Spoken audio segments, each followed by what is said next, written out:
Hello students, I hope you are completely well and safe and working hard toward your study.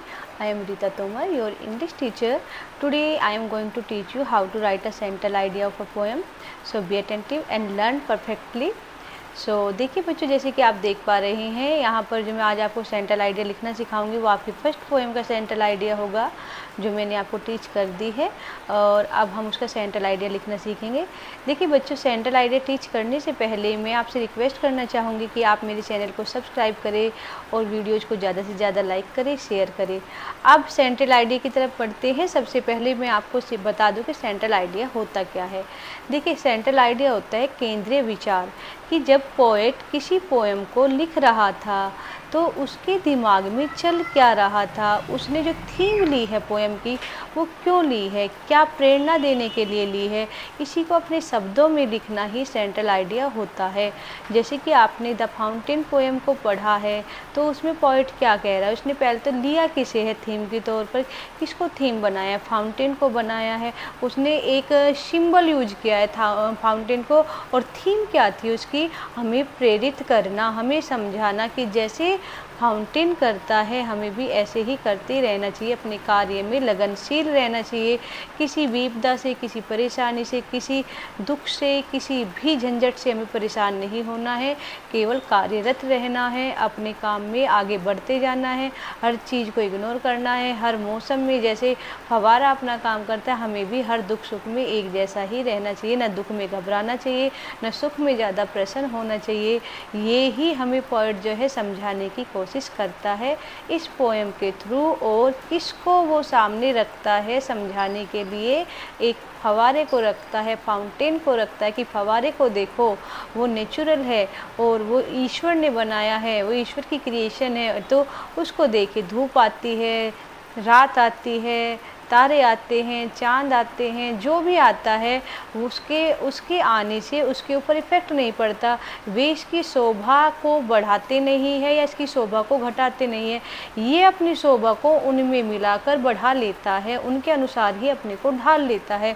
ऐसे ही इंसान को होना चाहिए, अपनी स्थिति के अनुसार अपने को ढाल लेना चाहिए। यही पोएट समझाना चाह रहा है कि फव्वारे से इंसान को प्रेरणा लेनी चाहिए।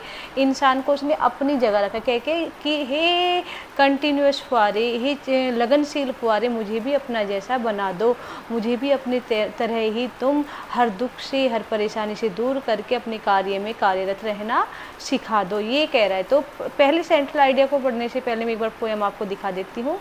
देखिए, पहली लाइनों में क्या कहा है, पहली 4 लाइनों में उन्होंने कहा है कि सूरज की रोशनी में क्या करता है। मैं ज़्यादा डीपली ना पढ़ा के बस आपको थोड़ा मोटा मोटा पढ़ा देती हूँ। अगर आपको डीपली पढ़ना है तो आप मेरी वो वीडियो देख लेंगे जिसमें मैंने पोएम को अच्छी तरह से आपको एक्सप्लेन करके बताया, उसमें मैंने इसका भावार्थ बताया कि पोएट क्या कहना चाह रहा है। तो जो सूर्य की रोशनी होती है उसमें वो अपने को धूप के प्रकाश से भर लेता है, प्रकाश से भर लेता है और छप छप करता है, चलता रहता है, चमक मारता रहता है, रात तक ऐसा ही करता है। जब तक कि धूप नहीं चली जाती तब तक वो ऐसा ही करता रहता है। धूप के रहने पर वो इस तरह की एक्टिविटी करता है फव्वारा। ये तो उसका धूप के टाइम का काम हो गया। और जब मून लाइट आ जाती है, देखिए अगली लाइनों में, अगली इन 4 लाइनों में देखेंगे, जब मून लाइट आ जाती है तो फव्वारा क्या करता है, मून लाइट में फव्वारा सफ़ेद हो जाता है चंद्रमा के प्रकाश में। जैसे चंद्रमा सफ़ेद होता है उसी सफ़ेदी को धारण कर लेता है। जैसे पानी क्या करता है, जिस बर्तन में डलता है, लिक्विड जिस बर्तन में डलता है उसी के आकार को ग्रहण कर लेता है। जैसे पानी में जो चीज़ घोलो, जो रंग डालो उसी के रंग को ले लेता है, ऐसे ही फव्वारा जो है, जो मौसम आता है, जो टाइम आता है उसी के अनुसार अपने को ढाल लेता है।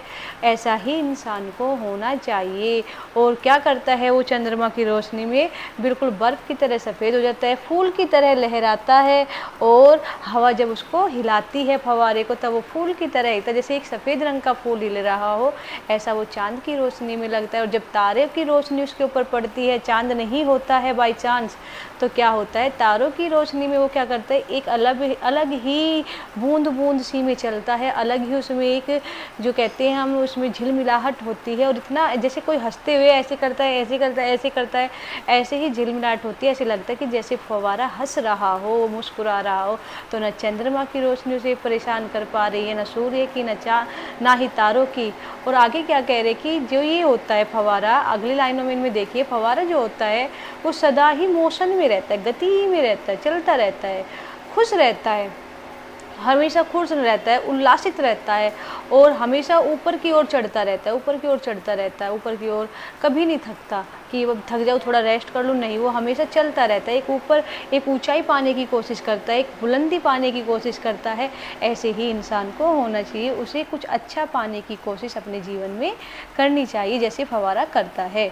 आगे देखिए वो क्या होता है, जो फव्वारा होता है कोई मौसम के अनुसार, मौसम से उसकी प्रसन्नता नहीं होती, वो मौसम की प्रसन्नता होती है, मौसम उसे पाकर खुश हो जाते हैं। जो मौसम आता है, अरे वाह कितना सुंदर फव्वारा है, उसको मौसम को वो सुंदरता प्रदान करता है, न कि मौसम उसे सुंदरता प्रदान करते हैं। तो ऐसे ही इंसान को होना चाहिए, किसी को अपनी खुशी का कारण नहीं बनाना चाहिए, बल्कि दूसरों की खुशी का कारण बनना चाहिए, दूसरे को खुशी बांटने वाला होना चाहिए। जैसे कि फव्वारा होता है, मौसम का इफेक्ट उस पर नहीं पड़ता है, उसका इफेक्ट मौसम पर पड़ता है, और जैसे वो हमेशा जो है क्या करता है, सुंदर, सबसे सुंदर दिखाई देता है, हर मौसम में सबसे सुंदर लगता है। जैसे हम चांद की चांदनी में देखें कि भाई अब ज़्यादा सुंदर लग रहा है, सूर्य की रोशनी में देखें तब ज़्यादा कि नहीं अब ज़्यादा लग रहा है, तो हमेशा सर्वोत्तम लगता है, हमेशा वो ऊपर और नीचे चलता रहता है। ये नहीं कि जैसे एक इंसान उठा ले, नहीं मुझे उन्नति ही उन्नति, उन्नति ही उन्नति, ऐसा क्यों हो गया, मैं हार क्यों गया, वो हार को भी एक्सेप्ट करना जानता है, यानी कि नीचे भी आना जानता है, और चलने में ही उसका विराम है। मतलब जैसे किसी इंसान को आराम मिलता है थोड़ा रेस्ट करके, थोड़ा अपने शरीर को रिलैक्स करके, तो मोशन में उसका आराम है, उसकी तो आराम ही चलते रहने में है, गति में ही उसको आराम मिलता रहता है, चलने में ही उसको आराम मिलता है। ऐसे ही इंसान को होना चाहिए, लगनशील रहना चाहिए, कभी थक हार कर रुकना नहीं चाहिए। जो एक हम मंजिल की तरफ चल पड़े, जब तक उसे पा ना ले, जब तक वहाँ पहुँच ना जाए, फव्वारे से प्रेरणा लेकर चलते रहो। जैसे ही हम चलते रहेंगे, थोड़ी और नज़दीक पहुँचे, और नज़दीक पहुँचे, उसी में ही हमें रिलीफ होना चाहिए, उसी में ही हमें संतुष्टि होनी चाहिए, न कि थक हार कर बैठ जाने में। हमें संतुष्ट होना कि नहीं ये मेरे बस की बात नहीं है, ऐसा हमें अपने दिमाग में नहीं लाना चाहिए। अगली लाइनों में क्या कहता है पोएट कि ये क्या होता है, ये व्यवहारिक होता है, ये व्यवहार से इसका व्यवहार ही ऐसा होता है कि इसे कोई भी बाध्य नहीं कर सकता है, गुलाम नहीं बना सकता है, बांध कर नहीं रख सकता कि नहीं अब तुझे नहीं चलना है, ये तो चलता रहता है, उसे कोई रोक नहीं सकता है। और इसका जो ये हर क्षण बदलता रहता है, और हर क्षण बदलता रहता है, फिर भी एक जैसा रहता है। मतलब अब ऊपर जा रहा है, अब नीचे आ रहा है, फिर भी हमेशा रोज़ इसकी गति ऐसी ही होती है। कभी चांद की रोशनी में कैसा दिख रहा है, सूरज की रोशनी में कैसा दिख रहा है, फिर भी हमेशा वो क्या है, उसका काम एक ही है, चलते रहना, खुश रहना, हर मौसम के जो प्रकृति है, नेचर है, उसको धारण करना, यही इसका काम है। तो ये कभी बदलता नहीं है, अपने काम को हारता नहीं है, और हमेशा एक जैसा रहता है, और हमेशा बदलता भी रहता है। बदलता कैसे रहता है, जैसा मौसम आया अपने उसके अनुरूप अपने को बदल लिया, और बदलता कैसे नहीं है कि परेशान नहीं होता है, थकता हारता नहीं है। तो ये इसकी क्वालिटी है। अब क्या कह रहा है लास्ट की लाइनों में, जो अच्छा लास्ट की लाइनें नहीं, यहाँ पर क्या कह रहा है कि हमेशा वो क्या करता है, वो चलता रहता है, संतुष्ट रहता है, और जो वो अंधेरे और सूरज की रोशनी सबको अपना क्या बना देता है, तत्व बना लेता है, सबको अपनी शोभा बढ़ाने के लिए यूज करता है। जैसे कहते हैं ना कि एक अच्छा इंसान होता है, जो एक काबिल इंसान होता है, वो कभी भी दुर्भाग्य से, परेशानियों से घबराता नहीं, बल्कि उनमें भी खूबियाँ ढूंढता है, अपॉर्चुनिटी ढूंढता है, अवसर ढूंढता है दुर्भाग्य में भी, कि इसमें भी कोई ना कोई अच्छाई छिपी हुई है। तो ऐसे ही क्या होता है, हमारा फव्वारा करता है कि कोई भी मौसम हो, कोई अंधेरा हो, प्रकाश हो, सबको अपना तत्व बना लेता है, और हमेशा क्या रहता है, वो एस्पायरिंग रहता है, बढ़ता हुआ रहता है, संतुष्ट रहता है, पाने की कोशिश भी करता है और संतुष्ट भी होता है। पाने की मतलब ऊपर जाता रहता है, और फिर भी उसे एक हाइट पे जाके संतोष मिल जाता है, फिर नीचे आ जाता है। वो ये नहीं कि बस पाने की ही कोशिश में लगा रहता है। आगे देखिए, आगे अगली लाइनों में क्या कहा है पोएट ने, अगली लाइनों में कहा है, फ्लोरियस फाउंटेन, कि हे जो तुम फलते फूलते फाउंटेन हो, लेट माई हार्ट, कि मेरे दिल को भी क्या कर दो तुम, लेट माई हार्ट भी, मेरे दिल को भी बना दो, मेरे दिल को भी तुम बना दो। कैसा बना दो, फ्रेश बना दो, तरोताज़ा बना दो, जैसे तुम तरोताज़ा रहते हो ऐसे ही मेरे दिल को भी बना दो। चेंजफुल बना दो, जैसे तुम बदलते रहते हो, स्थिति को देखकर उसके अनुरूप अपने को बदल लेते हो, मेरे दिल को भी ऐसे ही बना दो, मेरे दिल को भी अपने जैसा बना दो, ताज़ा बना दो, चेंजफुल बना दो, कांस्टेंट बना दो, संतोष रखना सिखा दो, और अपवार्ड ऊपर की तरफ जाना सिखा दो जैसे कि तुम जाते हो। ये फाउंटेन में तुमसे यही चाहता हूँ। ये पोइट किससे कह रहे हैं, फाउंटेन से कह रहे हैं। अब देखिए, हम देखते हैं इसका सेंट्रल आइडिया। हमें सारी चीज़ें समझ आ गई, क्या क्या पोएट ने कहा है।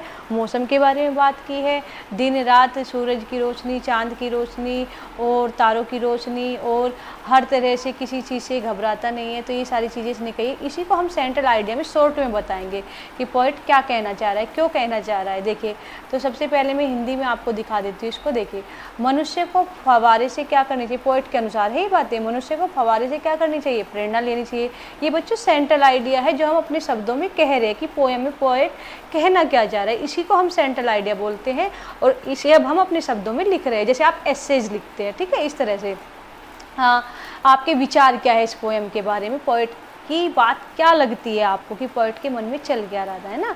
तो मनुष्य को फव्वारे से क्या प्रेरणा लेनी चाहिए, और क्या आगे क्या कहते हैं, यह हर समय हर मौसम में प्रसन्नता के साथ अपना कार्य क्या रखता है, जारी रखता है। ठीक है, ये तो आपको पता ही है कि भाई हर मौसम में रखता है, हर स्थिति में रखता है, सूर्य में भी, चांद में भी, सब में अपने कार्य को जारी रखता है और प्रसन्न भी रहता है, कभी घबराता नहीं है। ये बातें आपने सीखी है। फिर देखिए क्या कह रहा है, ये कह रहा है आगे कि मनुष्य को भी इन गुणों को ग्रहण करना चाहिए, मनुष्य को भी ऐसा ही होना चाहिए, इन गुणों को अपने अंदर उतार लेना चाहिए, और फिर दृढ़ता से प्रसन्नचित रहकर कार्य करते रहना चाहिए। बस यही तो पोएट कहना चाह रहा है। इतनी लंबी जो उसने पोएम लिखी है, बात तो बस वो 2-3 ही कह रहा है। क्या कह रहा है, एक तो हर मौसम में जैसे फव्वारा प्रसन्न रहता है और अपने काम को जारी रखता है, रुकता नहीं है, चलने में ही उसको आराम है, ऐसे ही इंसान को भी ये गुण अपने अंदर धारण कर लेने चाहिए और बिल्कुल दृढ़ होकर, पक्का इरादा कर कर अपने कार्य में लगे रहना चाहिए जब तक कि उसे सफलता न मिल जाए।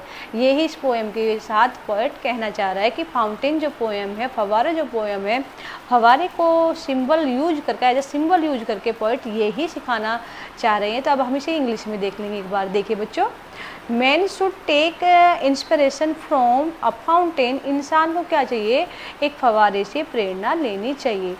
इट कीप्स ऑन, कि जो है ये कीप्स ऑन, ये जारी रखता है, इट्स वर्किंग, क्या अपने कार्य को, ये अपने कार्य को जारी रखता है। कीप्स ऑन का मतलब होता है बच्चों जारी रखना, कि ये अपने कार्य को जारी रखता है इन अ चीयरफुल वे, एक किसमें, प्रसन्नताचित या प्रसन्नता पूर्वक वे, यानी कि ढंग से, एक प्रसन्नता पूर्वक ढंग से अपने कार्य को जारी रखता है। तो इंसान को इससे प्रेरणा लेनी चाहिए, इंसान को फव्वारे से प्रेरणा लेनी चाहिए। जिस प्रकार वो प्रसन्नता से अपने कार्य को क्या करता है, वो अपने कार्य को जारी रखता है, कंटिन्यू रखता है, जारी रखता है ना, कंटिन्यू बोल सकते हैं, कीप ऑन बोल सकते हैं ना, कि ये क्या है, ये फव्वारा जो है अपने कार्य को प्रसन्नता के ढंग से, प्रसन्नतापूर्वक ढंग से अपने कार्य को जारी रखता है। ऑल टाइम, सारे ही समय, हर समय ये प्रसन्नतापूर्वक अपने कार्य को जारी रखता है। एंड ऑल सीजन्स, और हर मौसम में जारी रखता है। अब क्या कह रहा है, लास्ट की लाइन में मैंने बताया था कि इंसान को भी क्या होना चाहिए, इन गुणों को अडॉप्ट कर लेना चाहिए, ग्रहण कर लेना चाहिए। कौन से गुणों को, कि हम एक तो दृढ़ता के साथ क्या करते रहेंगे, कंटिन्यूअस हम क्या करते रहेंगे, हार्ड वर्क करते रहेंगे और खुश रहेंगे, कभी भी हार्ड वर्क से घबराएंगे नहीं, कभी भी इस बात का दुख नहीं मनाएंगे कि जो मिलना था वो मिला नहीं, अभी तक क्यों नहीं मिला है, समय आने पर अपना फल जरूर मिल जाएगा, बस हमें कठिन परिश्रम करते रहना है। यही पॉइंट यहाँ पर समझाने की कोशिश कर रहे हैं। तो देख लेते हैं, मैन शुड ऑल्सो अडॉप्ट, इंसान को भी अडॉप्ट कर लेना चाहिए, ग्रहण कर लेना चाहिए दीज क्वालिटीज, इन गुणों को, एंड कीप, और रखना चाहिए कंस्टेंट, दृढ़ता से, वर्किंग, कार्य कर जारी है ना, और दृढ़ता से कार्य जारी रखना चाहिए। इन हैप्पी मूड, प्रसन्नचित होकर, बिल्कुल भी दुख या निराशा के साथ नहीं, बल्कि खुश होकर, बिल्कुल नहीं घबराना है। जो भी हो रहा है, हर स्थिति टल जाती है, अच्छा समय आता है, अच्छा समय चला जाता है, बुरा समय भी आता है और वो भी चला जाता है, कोई भी समय हमेशा ठहरते नहीं है। ये गुण इंसान को अपने अंदर डाल लेना चाहिए और अपने कार्य को पूरी लगन, पूरी मेहनत, पूरी दृढ़ता के साथ करना चाहिए। हर स्थिति के लिए अपने को तैयार रखना चाहिए, जैसे कि फव्वारा रखता है, घबराता नहीं है या ज़्यादा खुश नहीं होता है, हर मौसम उसके साथ आकर खुश हो लेते हैं, ऐसे ही इंसान को होना चाहिए। हर किसी को उसकी संगत में आकर, उसके पास आकर, उसके कंपनी में बैठकर खुशी का एहसास होना चाहिए। ये गुण इंसान को अपने अंदर डाल लेना चाहिए। उम्मीद करती हूँ आपको ये सेंट्रल आइडिया बहुत अच्छे से समझ आया होगा और आप इसे समझेंगे, लिखेंगे और आगे की पोएम्स के सेंट्रल आइडियाज अपने आप लिखेंगे, समझेंगे। Thank you, take care, have a nice day.